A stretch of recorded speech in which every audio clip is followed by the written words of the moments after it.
ദൈവത്തിന് നന്ദിയോടെ സ്തോത്രം. പരിശുദ്ധ കർത്താവിൻ്റെ പവിത്രനാമത്തിന് എല്ലാ മഹത്വവും എല്ലാ പുകഴ്ചയും അത്യാദരവോടെ അർപ്പിച്ചുകൊണ്ട് എൻ്റെ പ്രിയപ്പെട്ടവരെ, നിങ്ങളെയെല്ലാം ഞാൻ ക്രിസ്തുവിൻ്റെ സ്നേഹത്തിൽ വന്ദനം ചെയ്യുന്നു. കർത്താവെല്ലാവരെയും ധാരാളമായി അനുഗ്രഹിക്കട്ടെ. ശ്രദ്ധിക്കൂ, ദൈവം മനുഷ്യനെ സൃഷ്ടിച്ചത് എന്തിനു വേണ്ടിയാണ്? വേദപണ്ഡിതാക്കളുടെയിൽ ഈ വിഷയത്തിൽ പല ചർച്ചകൾ നടന്നിട്ടുണ്ട്. ഇന്നും ഇത് ചർച്ച ചെയ്യപ്പെടുകയാണ്. ചിലരുടെ അഭിപ്രായം ദൈവത്തെ ആരാധിക്കാൻ വേണ്ടി ദൈവം മനുഷ്യനെ സൃഷ്ടിച്ചതാണ്. പക്ഷേ കാര്യം അങ്ങനെയല്ല. കാരണം സൃഷ്ടാവിനെ ആരാധിക്കുക എന്നുള്ളത് സൃഷ്ടിയുടെ കടപ്പാടാണ്, ശരിയാ. പക്ഷേ ദൈവത്തെ ആരാധിക്കാൻ ആളില്ലാത്തത് കൊണ്ട് മനുഷ്യനെ ദൈവം സൃഷ്ടിച്ചതല്ല. അവൻ സഹസ്രകോടി ദൂതന്മാരുടെ ആരാധനാ വസ്തുവാണ്. പണ്ടൊക്കെ ഈ രാജാക്കന്മാർ സ്തുതിപാഠകന്മാരെ നിർത്തുന്നത് പോലെ മുഖസ്തുതി ഇഷ്ടപ്പെടുന്ന പൊങ്ങച്ചക്കാരനല്ല സൃഷ്ടാവായ ദൈവം. ആരും സ്തുതിച്ചില്ലെങ്കിലും ആരാധിച്ചില്ലെങ്കിലും ദൈവത്തിന് തൻ്റെ മഹത്വത്തിന് ഒരു കോട്ടവും വരത്തില്ല കേട്ടോ. കുഞ്ഞെ, നീ പറയുക ഞാനിനി ആരാധിക്കത്തില്ലെന്ന് പറഞ്ഞ് പിണങ്ങിയിരുന്നാലും ദൈവത്തിൻ്റെ മഹത്വത്തിന് ഒരു കുറവും വരത്തില്ല കേട്ടോ. സകല പ്രപഞ്ചവും സൃഷ്ടാവിനെ ആരാധിക്കും. അപര്യായമായിട്ടൊരു ചോദ്യം വരും, പിന്നെന്തിനാ മനുഷ്യൻ ദൈവത്തെ ആരാധിക്കുന്നത്? ജീവനെ തന്നില്ലേ കുഞ്ഞെ? ആരോഗ്യം തന്നില്ലേ? മനുഷ്യനായി ഭൂമിയിൽ പിറക്കാൻ അനുവദിച്ചില്ലേ? ജീവനും ഭക്തിക്കും വേണ്ടതെല്ലാം ദിനംതോറും തരുന്നില്ലേ? ആ ദൈവത്തെ ആരാധിക്കേണ്ടത് നിന്റെ കടമയാണ്, മാറ്റാനാവാത്ത ഉത്തരവാദിത്വമാണ്. അതിന് ക്രിസ്ത്യാനി ആയിരിക്കണമെന്ന് പോലുമില്ല. ദൈവത്തിൻ്റെ സൃഷ്ടിയാണെങ്കിൽ സൃഷ്ടാവിനെ സ്തുതിക്കണം. കാരണം അവൻ മഹത്വത്തിന് യോഗ്യനാണ്, സ്തുതിക്ക് യോഗ്യനാണ്, ആരാധനയ്ക്ക് യോഗ്യൻ അവൻ മാത്രമാണ്. ഇനി മറ്റു ചിലരുടെ അഭിപ്രായം, ദൈവം ഉണ്ടാക്കിയ എല്ലാത്തിൻ്റെയും കസ്റ്റോഡിയനായിട്ടാണ് കർത്താവ് മനുഷ്യനെ സൃഷ്ടിച്ചത്. അങ്ങനെയാണ് ചിലർ പറയുന്നത്. പണ്ടൊക്കെ ഈ തറവാടുകളിൽ ജന്മിയുണ്ടല്ലോ, ജന്മിമാരുടെ വസ്തുവകയൊക്കെ നോക്കി നടത്തുന്ന കാര്യസ്ഥന്മാരുണ്ടായിരുന്നല്ലോ. അതുപോലെ ദൈവത്തിൻ്റെ വസ്തുവകയെല്ലാം നോക്കി നടത്താൻ വേണ്ടി തൻ്റെ സ്വരൂപത്തിൽ ദൈവം മനുഷ്യനെ സൃഷ്ടിച്ചതാണത്രേ. പ്രിയരെ, സകലത്തെയും തൻ്റെ ശക്തിയുള്ള വചനം കൊണ്ട് നിയന്ത്രിക്കാൻ കഴിവുള്ള ദൈവത്തിന് ഒരു നടത്തിപ്പുകാരൻ്റെ ആവശ്യമുണ്ടോ? ഇല്ലവേ ഇല്ല. ഇങ്ങനൊന്നും അല്ലെങ്കിൽ പിന്നെന്തിനാ ദൈവം മനുഷ്യനെ സൃഷ്ടിച്ചത്? ഉത്തരം പറയാം കുഞ്ഞെ. ദൈവം നിന്നെ സൃഷ്ടിച്ചത് നീ ദൈവത്തിൻ്റെ മഹത്വമായി തീരാൻ വേണ്ടിയാണ്. ആമേൻ. യെശയ്യാപ്രവചനം 43:7 എൻ്റെ നാമത്തിൽ വിളിച്ചും എൻ്റെ മഹത്വത്തിനായി സൃഷ്ടിച്ചു. കേട്ടോ, ദൈവം പറയും, എൻ്റെ മഹത്വത്തിനാണ് നിന്നെ സൃഷ്ടിച്ചത്. എൻ്റെ മഹത്വത്തിനായി സൃഷ്ടിച്ചു, നിർമ്മിച്ച് ഉണ്ടാക്കിയിരിക്കുന്ന ഏവരെയും കൊണ്ടുവരിക എന്ന് ഞാൻ കൽപ്പിക്കും. അങ്ങനെ പറയുന്നൊരു സമയം വരുന്നുണ്ട്. സ്തോത്രം. പ്രതികൂലത്തിലൂടെ കടന്നു പോകുമ്പോൾ എത്ര വട്ടം മക്കളെ നീ ചോദിച്ചു, ദൈവമേ എന്തിനാ ഇങ്ങനൊരു ജീവിതം തന്നത്? മക്കളെ, നിന്നെ ചേർത്ത് പിടിച്ചു പരിശുദ്ധാത്മ പറയുകയാ, ദൈവം മഹത്വമായി തീരാൻ വേണ്ടിയാ, നീ ദൈവത്തിൻ്റെ മഹത്വമായി തീരാൻ വേണ്ടിയാ ദൈവം നിന്നെ സൃഷ്ടിച്ചത്. നിന്നിലൂടെ ദൈവനാമം മഹത്വമെടുക്കാൻ വേണ്ടിയാ കർത്താവ് നിന്നെ രൂപകൽപ്പന ചെയ്തത്. സ്തോത്രം. മക്കളുടെ ജീവിതം വഴിതെറ്റിപ്പോകുമ്പോൾ നെഞ്ചിൽ കൈവച്ച് മാതാപിതാക്കൾ പറയും, ദൈവമേ എന്തിനാ ഇങ്ങനെ രണ്ടെണ്ണത്തിനെ തന്നത്? കർത്താവിൻ്റെ മറുപടി കേട്ടോ കുഞ്ഞെ, എൻ്റെ നാമം മഹത്വപ്പെടാൻ വേണ്ടിയാ ഞാൻ നിനക്ക് മക്കളെ തന്നത്. ഹല്ലേലൂയ. ദൈവ മഹത്വത്തിന് വേണ്ടിയാണ് നിനക്ക് കുഞ്ഞുങ്ങളെ തന്നതെങ്കിൽ അവരെ നാശത്തിൽ നിന്നും മടക്കി വരുത്താൻ, നന്മയിലേക്ക്, അനുഗ്രഹത്തിലേക്ക്, അനുസരണത്തിലേക്ക് മടക്കി വരുത്താൻ മക്കളെ തന്ന ദൈവത്തിന് കഴിയും. ഹല്ലേലൂയ. കുഞ്ഞേ, നിനക്ക് മക്കളെ തന്നില്ലേ? നിനക്ക് വിദ്യാഭ്യാസം തന്നത്, നിനക്ക് ജോലി തന്നത്, ശുശ്രൂഷ തന്നത്, ഇപ്പോഴായിരിക്കുന്ന ദേശത്ത് നിന്നെ കൊണ്ടുവന്നത് മറ്റൊന്നിനല്ല, നീ ദൈവത്തിൻ്റെ മഹത്വമായി തീരാനാണ്. ഹല്ലേലൂയ. രോഗത്തിൻ്റെ തീവ്രത വർദ്ധിക്കുമ്പോൾ, വേദന സഹിക്കാൻ കഴിയാതാകുമ്പോൾ പിശാചി ചോദിക്കും, എന്തിനെങ്ങനെ ജീവിക്കുന്നത്? എത്ര പ്രാവശ്യം ഈ ചോദ്യങ്ങൾ ഇവൻ കേട്ടിരിക്കുന്നു. കുഞ്ഞ്, താങ്കൾ കേട്ടിരിക്കുന്നു. ഉറപ്പോടെ പറയണം, വിശ്വാസത്തോടെ പറയണം, ദൈവ മഹത്വത്തിന് വേണ്ടിയാ ഞാൻ ജീവിച്ചിരിക്കുന്നത്. കുഞ്ഞെ, ആത്മഹത്യ ചെയ്യാൻ പലവട്ടം ആഗ്രഹിച്ചിട്ടും ഇന്നും നീ ജീവനോടിരിക്കുന്നത് ദൈവത്തിൻ്റെ മഹത്വമായി തീരാനാണ്. നിന്നിൽ ദൈവനാമം മഹത്വപ്പെടാൻ വേണ്ടിയാണ്. അന്യനാട്ടിൽ ദൈവം നിന്നെ കൊണ്ടെത്തിച്ചത് നാണം കെടുത്താനല്ല മക്കളെ, ദൈവനാമം നിന്നിലൂടെ മഹത്വപ്പെടാൻ വേണ്ടിയാ. യേശുവിൻ്റെ നാമത്തിൽ സ്തോത്രം. ഇതുപോലൊരുത്തി എന്തിനാ ഭാര്യയായി തന്നത്? ഇങ്ങനൊരുത്തനെയാണല്ലോ ഭർത്താവായി തന്നത്. ഇങ്ങനെ ചോദിക്കുമ്പോൾ പരിശുദ്ധാത്മ പറയും, കുഞ്ഞെ, ദോഷത്തിനല്ല, ദൈവനാമം മഹത്വത്തിന് വേണ്ടിയാ നിനക്ക് ഭാര്യയെ തന്നത്, ഭർത്താവിനെ തന്നത്, മക്കളെ തന്നത്.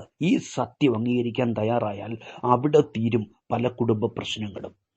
അതെ, വചനം പറയുന്നു 2 തെസ്സലോനിക്കർ 4:14 നമ്മുടെ കർത്താവായ യേശുക്രിസ്തുവിൻ്റെ മഹത്വം പ്രാപിപ്പാനല്ലോ ഞങ്ങളുടെ സുവിശേഷ ഘോഷണത്താൽ നിന്നെ രക്ഷയ്ക്ക് വിളിച്ചത്. അതേ മക്കളെ, അപമാന വിഷയമായി തലകുനിച്ച് നടക്കാനല്ല, ക്രിസ്തുവിൻ്റെ മഹത്വം പ്രാപിക്കാനാ ദൈവം നിന്നെ വിളിച്ചത്.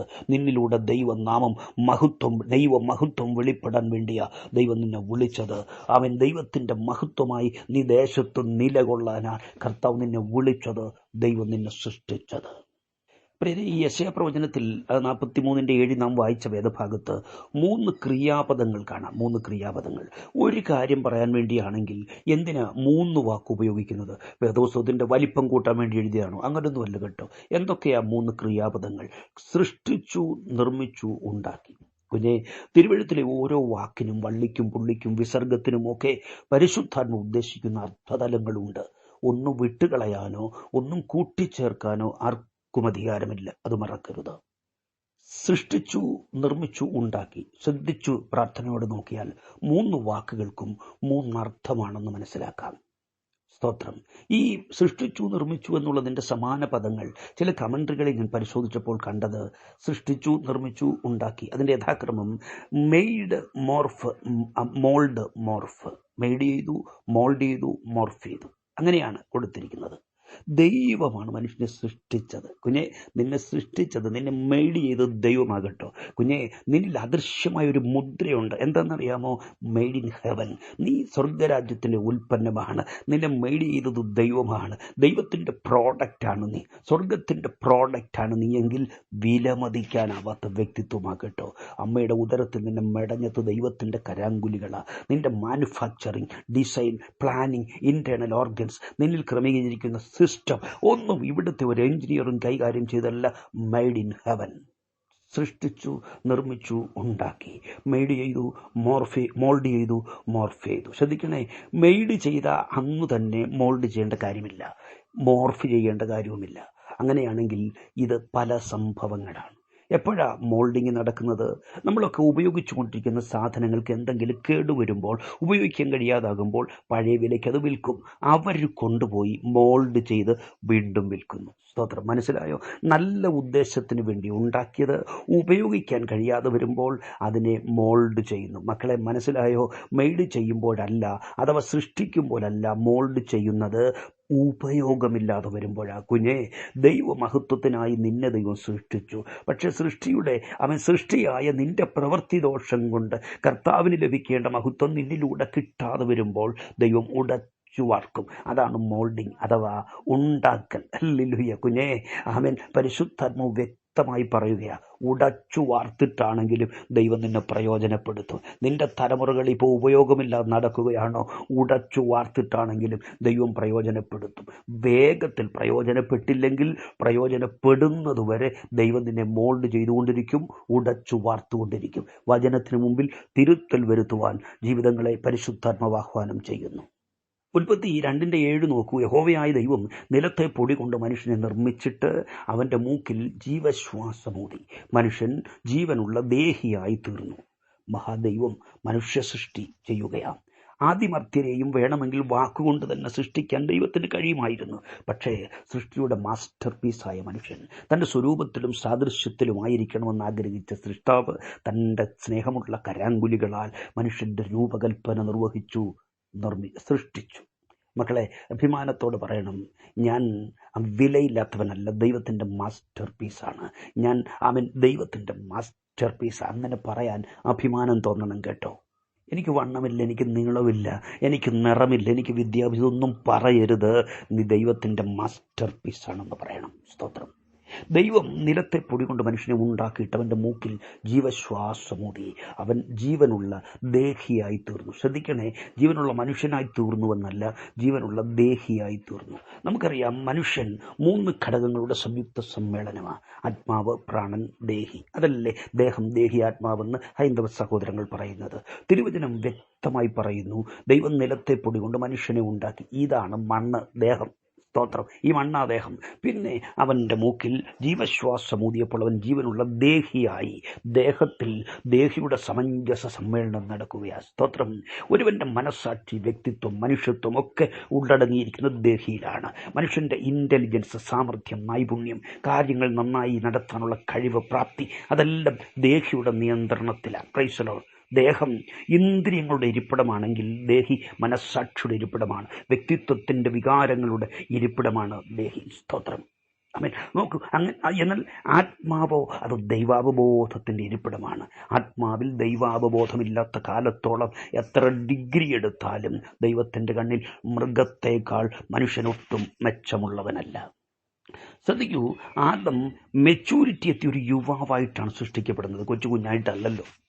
ദൈവം രൂപപ്പെടുത്തിയ മൺപൊടിയുടെ മൂക്കിലേക്ക് സൃഷ്ടാവ് ജീവശ്വാസം ഊതിയപ്പോൾ അവൻ ജീവനുള്ള ദേഹിയായി തീർന്നു. മൺപൊടി ജീവനുള്ള ദേഹിയായി മാറി. ദൈവം തൻ്റെ ശ്വാസം ആത്മാവിൽ പകർന്നപ്പോൾ അവനിൽ മനുഷ്യത്വത്തിൻ്റെ എല്ലാ ഘടകങ്ങളും ആത്മാംശവും ഒക്കെ ഉരുവായി.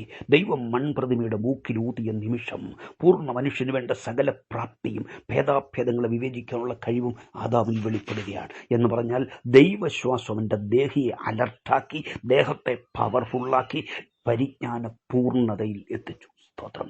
ഇന്നും ദൈവത്തിൻ്റെ ശ്വാസം വ്യക്തികളെ സമ്പൂർണമായ മാറ്റത്തിലേക്ക് നടത്തുന്നുണ്ട്, പരിവർത്തനത്തിലേക്ക് നടത്തുന്നുണ്ട്. ദൈവത്തിൻ്റെ ശ്വാസം ജനകോടികളെ ആളും മാറിയവരാക്കുന്നു. ഹല്ലേലൂയ. എൻ്റെ മക്കളെ, ഈ ആദം തൻ്റെ പ്രാപ്തി ദൈവത്തിൽ നിന്ന് പ്രാപിച്ച് പ്രാക്ടീസ് ചെയ്ത് നോക്കൂ. സകല ജീവജാലങ്ങളെയും ഒരിക്കൽ ദൈവം അവൻ്റെ മുമ്പിലേക്ക് കൊണ്ടുവന്നു, എല്ലാ ജന്തുക്കളെയും കൊണ്ടുവന്നു. എന്നിട്ട് അവയ്ക്കെല്ലാം പേരിടാൻ ആദാമിന് നിർദ്ദേശം കൊടുത്തു.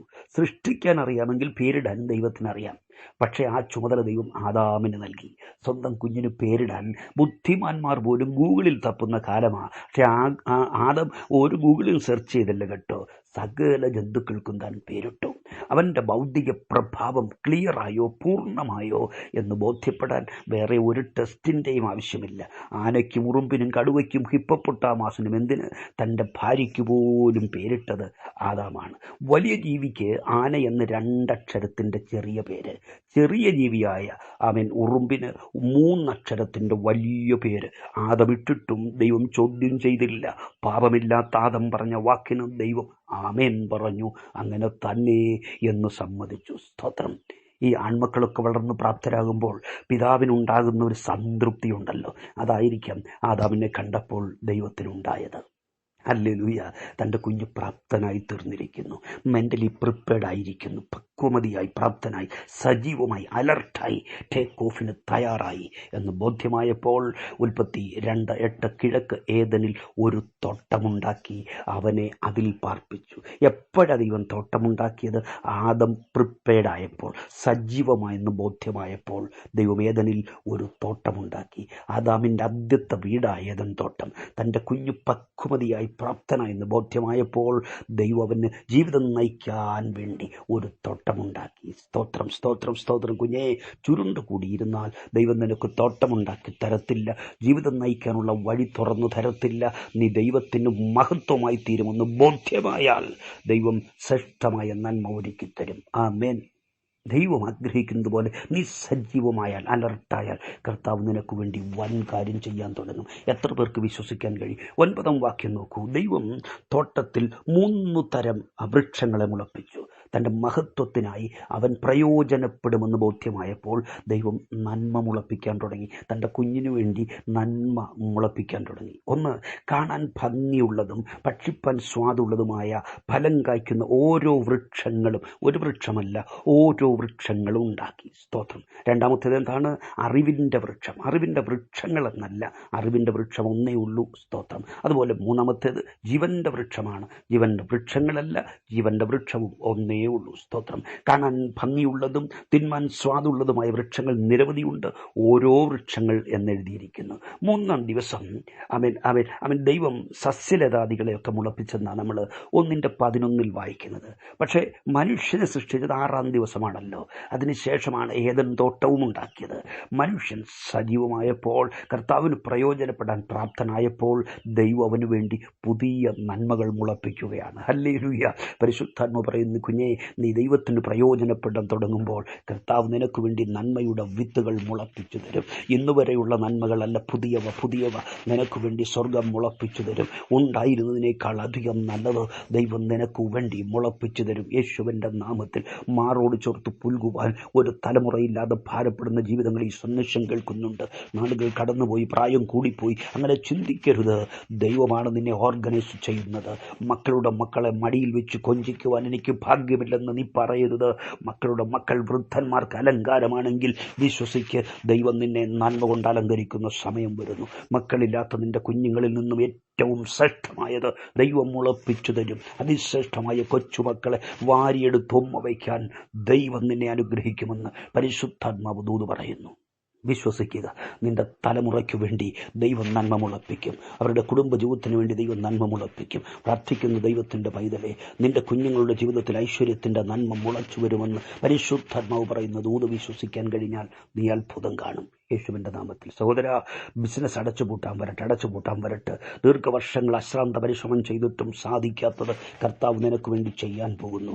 പ്രതീക്ഷിക്കാത്ത നന്മ, നീ ചിന്തിച്ചിട്ടുമില്ലാത്ത നന്മ നിന്റെ ബിസിനസിന്റെ അഭിവൃദ്ധിക്കായി ദൈവം മുളപ്പിക്കാൻ പോകുന്നു. യേശുവിൻ്റെ നാമത്തിൽ അങ്ങനെ സംഭവിക്കട്ടെ. സ്തോത്രം. നഷ്ടത്തിന്റെ ആഴക്കയത്തിൽ നിന്നും അനുഗ്രഹത്തിന്റെ ഔന്നത്യത്തിലേക്ക് ദൈവം നിന്നെ കൈപിടിച്ചുയർത്തും. കർത്താവിനും ജീവിക്കുന്ന കേട്ടോ, ഏൽപ്പിച്ചു കൊടുക്കുക. അവിടുന്ന് നിന്നെയും കൈപിടിച്ചുയർത്തി പുറത്തു കൊണ്ടുവരും. നീ ചിന്തിച്ചിട്ട് പോലുമില്ലാത്ത നിലയിൽ ദൈവം നിന്നെ മടക്കിക്കൊണ്ടുവരും. യേശുവിൻ്റെ നാമത്തിൽ നിന്നെ എത്തിക്കും ദൈവം. മക്കളെ, എത്ര സമർത്ഥനായി ബിസിനസ് ചെയ്താലും നിന്നെക്കുറിച്ചുള്ള ദൈവത്തിൻ്റെ പദ്ധതി ഹൃദയത്തിൽ കരുതിക്കൊള്ളണം കേട്ടോ. കുഞ്ഞെ, നീ ആരുമായിക്കൊള്ളട്ടെ, ബിസിനസ്സുകാരനോ ഉദ്യോഗസ്ഥനോ കലാകാരനോ രാഷ്ട്രീയ പ്രവർത്തകനോ ആരുമായിക്കൊള്ളട്ടെ, നീ കർത്താവിന് മഹത്വമായി തീരണമെന്ന് ബോധ്യം, സ്തോത്രം, കർത്താവിന് മഹത്വമായി തീരണമെന്നുള്ള ബോധ്യം വന്നാൽ ദൈവം നന്മ മുളപ്പിച്ചു തരും. ആമേൻ. ആദം ദൈവത്തിനായി പ്രയോജനപ്പെടുവാൻ എന്ന് മനസ്സിലായപ്പോൾ, തയ്യാറായപ്പോൾ, ആദം ദൈവത്തിനായി പ്രയോജനപ്പെടാൻ തയ്യാറായപ്പോൾ നന്മ മുളപ്പിച്ചു കൊടുത്തു.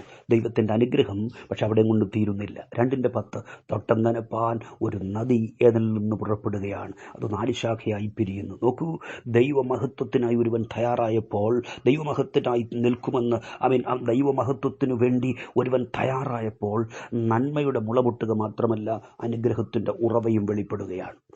ഹല്ലേലൂയ. ദൈവം തൻ്റെ കുഞ്ഞിനു വേണ്ടി ഒരുക്കിയ ഉറവ അരുവിയായി തോടുകളായി വളർന്ന് നദിയായി തീർന്നു. അവിടെയും തീർന്നില്ല. ആ നദി 4 ശാഖയായി പിരിഞ്ഞ് ആദാമിന് ഉള്ള സകലത്തെയും നനയ്ക്കുകയാണ്. ദൈവം മുളപ്പിച്ച നടുതലയെ കുളിരണിയിക്കുകയാണ്. ആമേൻ. കുഞ്ഞേ, ദൈവം നിനക്ക് വേണ്ടി തുറക്കുന്ന ഉറവ പറ്റിപ്പോകത്തില്ല. എത്ര വലിയ ക്ഷുദ്രപ്രയോഗം ചെയ്താലും ദൈവം തുറക്കുന്ന ഉറവ അടഞ്ഞു പോകത്തില്ല. അത് വളർന്നുകൊണ്ടിരിക്കും. സ്തോത്രം. ആദം ദൈവത്തിന് പ്രയോജനപ്പെടാൻ സജീവമായപ്പോൾ ഫലവൃക്ഷങ്ങൾ മുളച്ചു വന്നു, ഉറവകൾ ഒഴുകാൻ തുടങ്ങി.